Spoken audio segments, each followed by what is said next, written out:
আপনারা যারা এই চুকনাগর টু শাহপুর রোডে যাতায়াত করেন, আমাদের এই সলগাছা ব্রিজের নিচে এখানে কিন্তু ভারী বর্ষণে রাস্তা ধসে পড়েছে।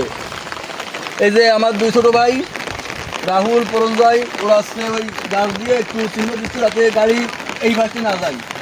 ওর ভিতরে কিন্তু মাটি নাই, উপরে শুধুমাত্র পিচ আছে, কিন্তু ভিতরের যে বালি ওই বালিটা কিন্তু নাই, যার জন্য একটু চিহ্ন না দিলে গাড়ি আসলে যদি ওর উপরে যায় গাড়ি কিন্তু উপরে যাবে। এদিকে আসে, এদিকে আসে, এদিকে দেখাও। রাস্তার কিন্তু উপরে শুধুমাত্র পিচ আছে, তলের যে মাটি বালি এটা কিন্তু নাই। দেখেন একটু কোনোদিন দেখাও, তলে কিছুই নাই।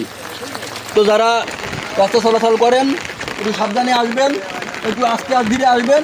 আর আমি কর্তৃপক্ষের দৃষ্টি আকর্ষণ করছি, অতি দ্রুত এটা সমাধান না করলে তাছাড়া কিন্তু একদম নষ্ট হয়ে যাবে এবং মারাত্মক দুর্ঘটনারও আশঙ্কা রয়েছে। তো কর্তৃপক্ষের দৃষ্টি আকর্ষণ করছি, আশা করি আপনারা দ্রুতই এই বিষয়টা সমাধান করবেন।